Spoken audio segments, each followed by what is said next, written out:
Hey, how's it going?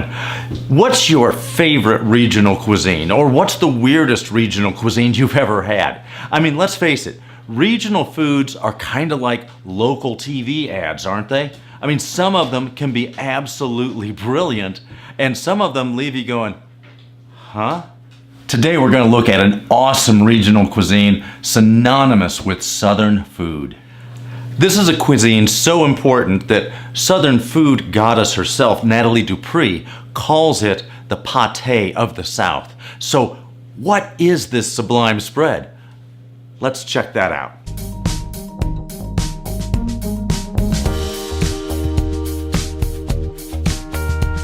Ted here. I've lived from coast to coast, northern border to southern border, and yet only in a 3-state radius have I ever come across this incredible concoction known as pimento cheese. In fact, one friend swears that Scarlett O'Hara ate the voluptuous victual in a scene from Gone with the Wind, though I haven't had time to verify that. Though many do claim an antebellum history to the creamy curd. This is my great-great-great-grandmother's recipe from before the Civil War, is a claim I've heard many times.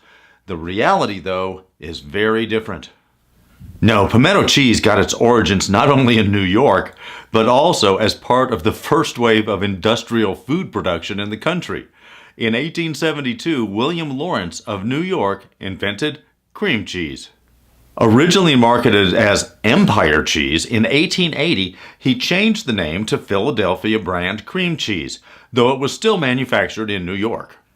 Around the same time, importers began marketing sweet Spanish red peppers called pimientos. By the 1880s, these peppers were all the rage as an exotic delicacy. And the turn of the century saw the advent of what was then called domestic science, what we now know as home ec. There couldn't have been a more perfect union for them. Exotic but industrially canned peppers and scientifically processed and packaged cheese. And in 1908, Good Housekeeping published the first recipe for pimento cheese sandwiches. Seeing a new niche, cheese manufacturers in New York and Wisconsin began marketing pre-prepared pimento cheese in 1910. But those Spanish peppers were expensive. Enter the Georgia connection.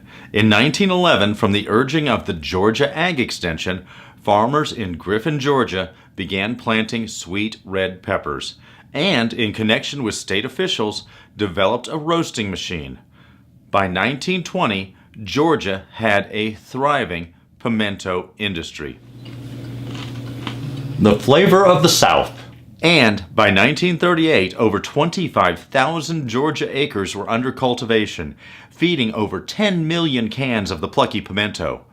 With the advent of World War II, manufacturers stopped producing factory versions of pimento cheese.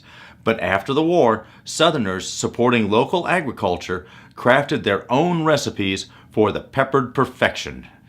So I posted my recipe for incredible pimento cheese on our website, www.historybytheplate.com. So be sure to check that out.